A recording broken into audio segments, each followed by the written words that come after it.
The Nexus Prime Military Institute floated in the void like a monument to organized paranoia, its angular surfaces bristling with enough weaponry to glass a small moon and sufficient bureaucracy to bore it into submission first.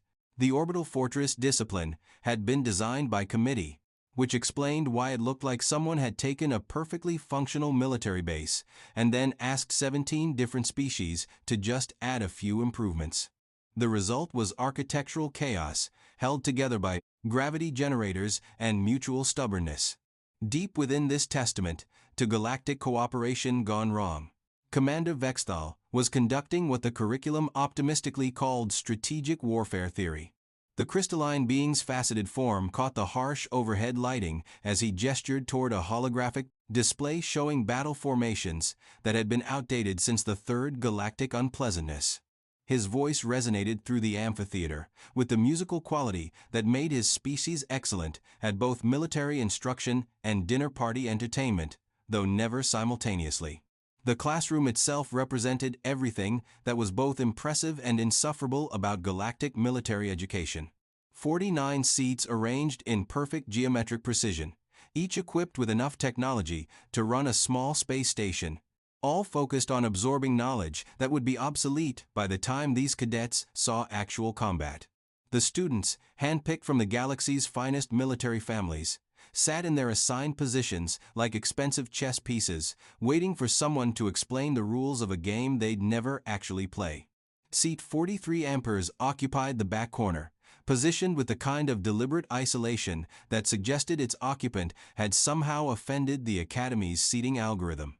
This corner had become known among faculty as the reconsideration zone, where cadets who showed insufficient enthusiasm for military excellence were placed to contemplate their career choices.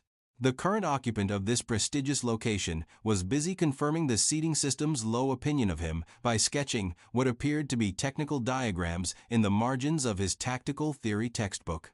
Dex Thornfield possessed the kind of unremarkable appearance that made him perfect for maintenance work and terrible for military recruiting posters. His brown hair refused to conform to regulation standards despite multiple attempts at correction, and his uniform bore the subtle wrinkles that suggested its wearer spent more time thinking about equipment failures than parade formations. His face carried the expression of someone perpetually calculating load tolerances and power consumption rates, which made him appear either deeply thoughtful or mildly confused, depending on the observer's charitable inclinations. The human's presence at the Academy had been something of an administrative accident, the result of a bureaucratic mix-up that had somehow interpreted essential personnel transfer as military academy enrollment. His protests that he was a maintenance engineer, not officer material, had been dismissed as false modesty by beings who couldn't conceive of someone not wanting to pursue military glory. The fact that he kept showing up to classes and completing assignments had been taken as evidence of eventual adjustment rather than simple confusion about how to leave. Commander Vexthal continued his lecture with the enthusiasm of someone who had given the same speech so many times it had achieved the status of religious ritual. The essence of strategic thinking, he proclaimed, his crystalline features shifting through various colors to emphasize important points, lies in anticipating your opponent's psychological responses to tactical pressure. Consider the recent successes of anonymous Operative 43 Amperes in the Outer Rim sectors. At this mention, exactly one person in the room shifted uncomfortably, though the movement was so slight it could have been attributed to poor circulation rather than personal recognition. The operative in question had become something of a legend in military circles, a mysterious figure who had supposedly prevented 3 major enemy offensives through innovative tactical approaches that defied conventional analysis. The Proxima Nebula incident alone, the commander continued, apparently unaware that his subject was currently calculating whether the classroom's air recycling system was operating at optimal efficiency, demonstrates a level of strategic thinking that challenges our fundamental understanding of human tactical capabilities. The irony of this statement was lost on everyone except the universe itself, which had developed quite an appreciation for situational comedy over its lengthy existence. The true story of the Proxima Nebula incident involved a malfunctioning coffee machine, 3 hours of routine maintenance, and a complete misunderstanding of cause and effect that had somehow prevented an alien invasion fleet from coordinating their attack. The morning might have continued in this educational vein, had it not been interrupted by what could only be described as entirely too much ceremony for a Tuesday. The classroom's main entrance, designed to open with dignified silence, instead erupted inward like a small explosion of military protocol. 6 members of the Imperial Courier Squadron marched through the doorway in perfect formation, their dress uniforms so heavily decorated they could have doubled as small armor plating. General Crix Mandor led the procession with the kind of bearing that suggested he had never met a situation that couldn't be improved by adding more formality to it. His 6 arms moved in precise coordination as he consulted a tablet that probably contained enough classified information to start several wars. His reptilian features had been arranged in an expression of ceremonial gravity that would have been impressive if it weren't slightly undermined by the obvious confusion in his eyes. Commander Vextal's lecture ground to a halt with all the grace of a cargo hauler hitting an asteroid field. His crystalline form shifted through several shades of what might have been annoyance as he processed this unexpected disruption to his carefully scheduled academic routine. "General," he said, his musical voice carrying a note that suggested this interruption had better be worth the dramatic entrance, "I wasn't aware we had any ceremonial obligations scheduled for this morning." The general's response carried the weight of someone who had clearly rehearsed this moment, but hadn't quite expected it to feel. "This awkward. We're here for the recipient designated as Seat 43 Ampers," he announced, his voice projecting across the amphitheater with the authority of someone accustomed to being obeyed without question. "Anonymous Operative Chtajeshi Tria. Step forward to receive recognition for services to Galactic security." The silence that followed this announcement was the kind that suggested the universe was waiting for someone to explain the punchline. 48 pairs of eyes, representing 23 different species and approximately 47 different ways of expressing bewilderment, turned toward the back corner, where Dex Thornfield sat frozen, like a small animal caught in the headlights of an approaching starfreighter. Now would be an excellent time to explain how exactly a maintenance engineer from the outer colonies had ended up in the most prestigious military academy in the galaxy, about to receive recognition for heroism he'd never intended to commit. The story, like most stories involving bureaucracy and accidental competence, began with broken equipment and ended with everyone misunderstanding what had actually happened. 6 months earlier, Dex Thornfield had been living what he considered a perfectly satisfactory existence as a maintenance engineer on deep space. Station Omega-7. His responsibilities included keeping the coffee machines operational, ensuring the waste disposal systems functioned properly, and maintaining the gravity generators that prevented everyone from floating around like confused balloons. These were not glamorous duties, but they were essential, and Dex took considerable pride in the fact that nothing under his care had exploded unexpectedly in over 3 years. The Proxima Nebula incident had begun, like most disasters, with a seemingly minor malfunction. The station's coffee machine had developed what engineers call an attitude problem, producing beverages that tasted like recycled coolant and occasionally emitting sparks that suggested imminent catastrophe. Dex had approached this challenge with the methodical patience that made him excellent at his job and completely unsuitable for military service. What he hadn't known was that the coffee machine's malfunction was actually the result of enemy sabotage. The hegemony forces had infiltrated the station's systems weeks earlier, planning to disable critical infrastructure during their surprise attack. The coffee machine had been rigged to overload the station's power grid at precisely the moment their fleet arrived, leaving the defenders blind and helpless. Dex's repair work had been routine by his standards: trace the power fluctuations, identify the faulty components, replace what needed replacing, and test everything twice to make sure it worked properly. The fact that his methodical troubleshooting had systematically dismantled an enemy sabotage operation was entirely accidental. When he'd finally gotten the coffee machine working again, producing beverages that met his exacting standards for caffeination, he'd unknowingly prevented the station's communication array from being compromised. The hegemony attack fleet had arrived on schedule, expecting to find a crippled station and easy prey. Instead, they'd encountered a fully operational defense network and a communication system that immediately broadcast their location to every military installation in the sector.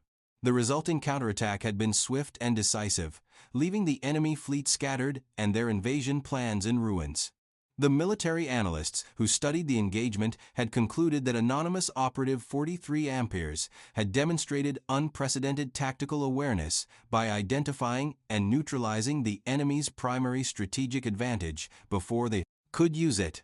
The fact that this tactical awareness had consisted of wanting better coffee had never occurred to anyone, largely because no one had thought to ask the maintenance engineer what he'd actually been doing.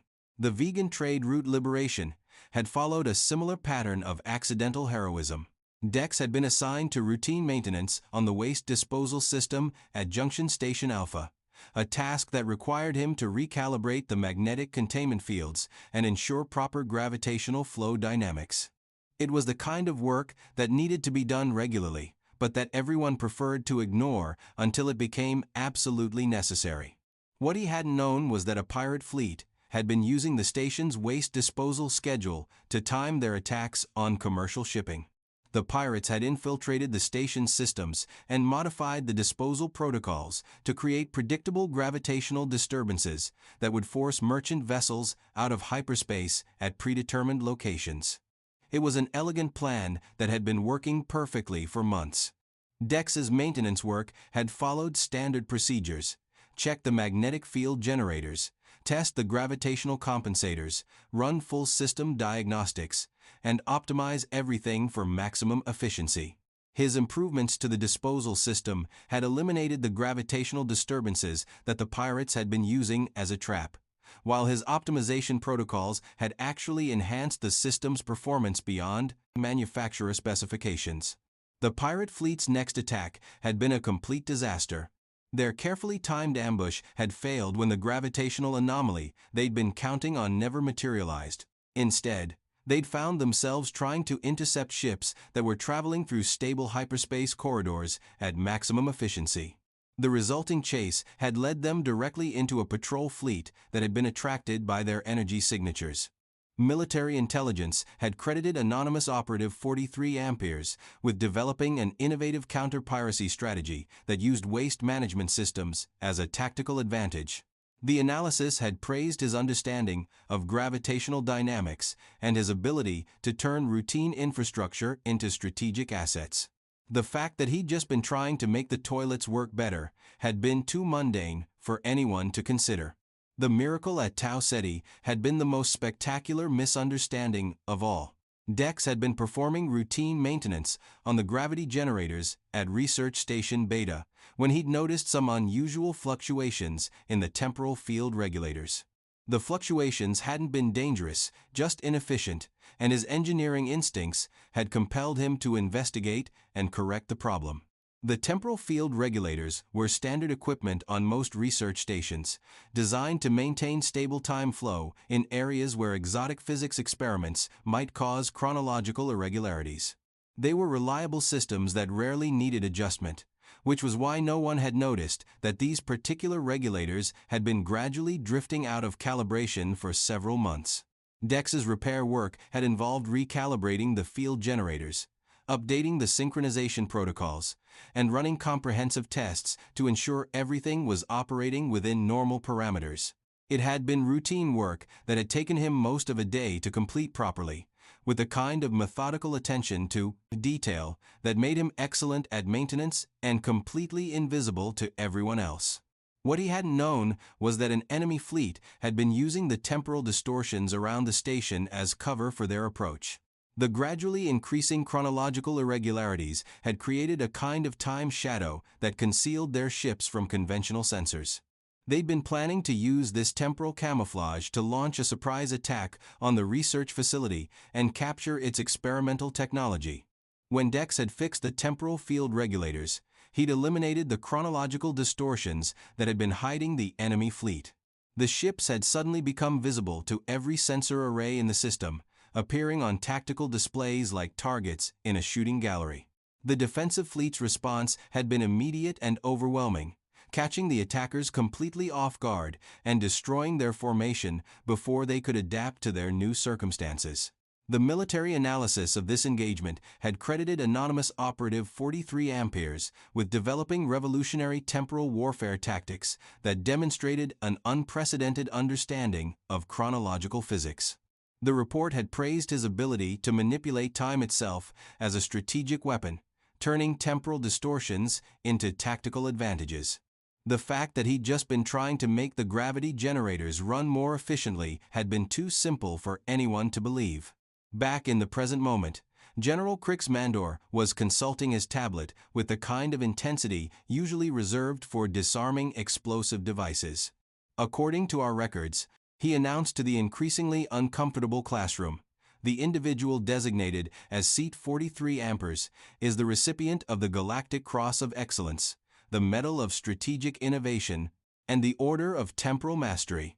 He paused, his reptilian features shifting through several expressions as he prepared for the ceremonial climax. These decorations are awarded in recognition of 3 separate tactical victories that prevented major enemy offensives and saved countless lives. The silence that followed this announcement was the kind that suggested reality was taking a moment to reconsider its fundamental assumptions. 48 pairs of eyes, representing the finest military minds of their respective species, focused on the human in Seat 43 Amperes, who looked like he was seriously considering the feasibility of digging a tunnel through the deck plating.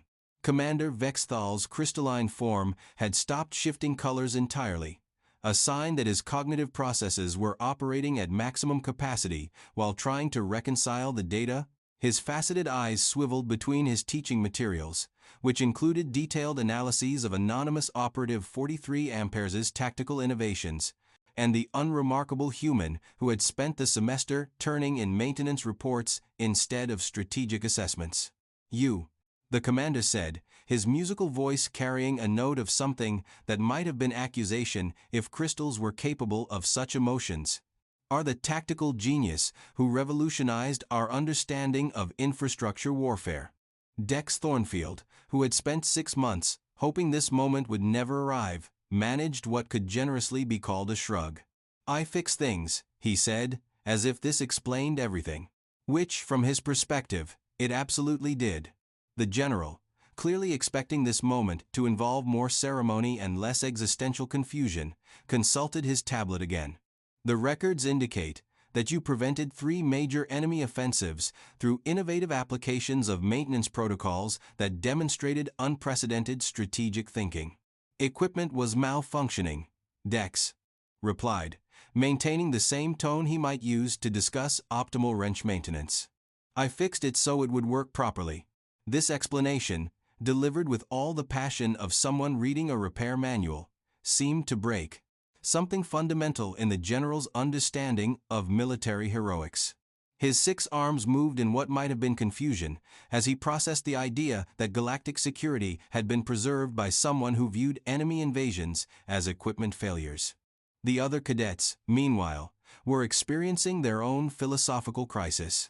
For months, they had dismissed the human as unremarkable, possibly even deficient by galactic military standards. The revelation that this ordinary-looking being had accomplished what entire fleets had failed to achieve was forcing them to reconsider several fundamental assumptions about the nature of tactical excellence. Cadet Nixidor, a Centaurian whose blue-scaled features had been arranged in permanent superiority since hatching, raised a clawed appendage. "But the strategic analyses of your operations show unprecedented innovation in using civilian infrastructure as military assets. How did you develop such unconventional tactical thinking?" Dex considered this question with the same methodical approach he applied to diagnostic procedures. "If something's broken, you find out why it's broken, and then you fix it so it works the way it's supposed to work." The temporal manipulation at Tau Ceti, pressed Cadet Vorthian, whose crystalline features betrayed genuine curiosity despite his species' reputation for intellectual arrogance. "Your use of chronological distortions as a tactical weapon has been studied by our finest theoretical physicists. The field regulators were out of calibration," Dex explained patiently. They needed to be synchronized properly, or the gravity generators wouldn't work efficiently. General Crixmander, apparently deciding that ceremony must proceed regardless of philosophical implications, gestured to his honor guard. 4 soldiers stepped forward, carrying display cases containing metals that gleamed with the kind of light usually associated with neutron stars. Cadet Thornfield, he announced, by order of the Galactic Military Command, you are hereby awarded these decorations in recognition of your extraordinary service to galactic security.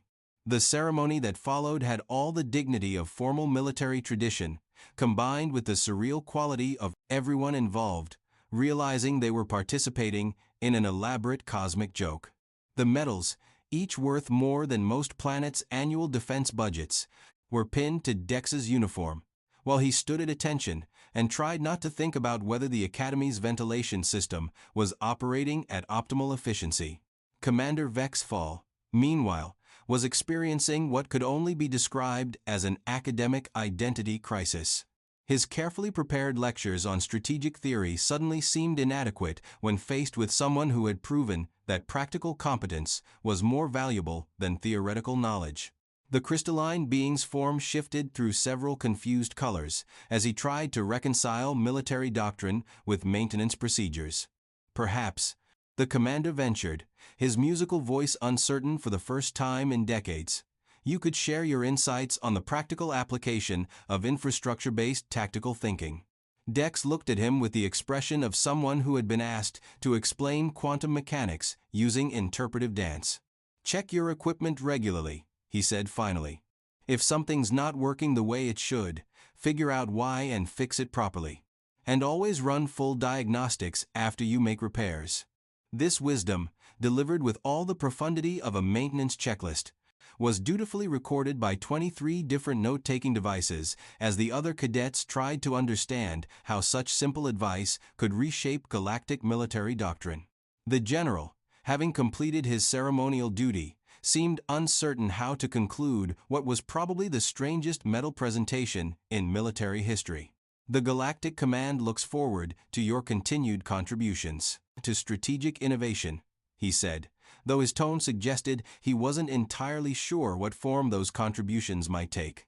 I just want to finish my classes and go back to fixing things, Dex replied, apparently unaware that this statement had just redefined several career counselors' understanding of professional ambition. As the Imperial Courier Squadron filed out with considerably less certainty than they'd arrived with, the classroom was left to contemplate the philosophical implications of what they'd witnessed. Here was someone who had achieved legendary status not through strategic brilliance or tactical innovation, but through the simple application of competent maintenance procedures to problems that no one else had recognized as equipment failures. The other cadets began looking at their human classmate with a mixture of awe and bewilderment that would probably persist for the remainder of their military careers. They had spent months studying theoretical approaches to strategic problems while sitting next to someone who had solved the ultimate strategic problems by treating them as maintenance issues. Commander Vexathal, attempting to salvage what remained of his lecture, cleared his throat with a sound like wind chimes in an earthquake. Perhaps we should examine the psychological factors that contributed to the success of these infrastructure-based tactical approaches, he suggested, though his voice lacked its earlier confidence. Most equipment failures are caused by poor maintenance or incorrect operation, Dex said, as if this explained everything about military psychology that anyone could possibly need to know. Which, the universe reflected with its characteristic sense of irony, it probably did.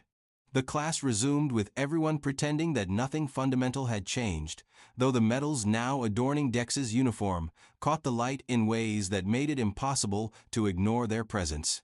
He remained in seat 43 amperes, listened to Commander Vexthal's renewed discussion of strategic theory, and continued to think about optimal maintenance schedules and proper diagnostic procedures with the same focus that had accidentally preserved galactic civilization. The irony was not lost on the universe that the most celebrated tactical innovator in recent galactic history wanted nothing more than to return to the mundane routine of keeping equipment working properly. But then again, The universe had long since learned that the best jokes were often the ones where nobody realized the punchline until it was too late to stop laughing. As the class period drew to a close, Dex Thornfield remained in seat 43 amperes, now officially recognized as a strategic genius, unofficially regarded as a phenomenon, and personally convinced that military education was considerably less practical than learning proper equipment maintenance procedures. The medals on his chest reflected the classroom lights as he packed his repair manuals and prepared for his next class, where he would undoubtedly continue to disappoint instructors who expected tactical innovations and instead received maintenance schedules applied with engineering precision. The galaxy, meanwhile, continued to rotate around its various axes, blissfully unaware that its newest military legend was primarily concerned with whether the Academy's gravity generators were properly calibrated, and whether anyone had bothered to check the coffee machine's power consumption recently. Some heroes, the universe noted with considerable satisfaction, were considerably more practical than anyone expected them to be.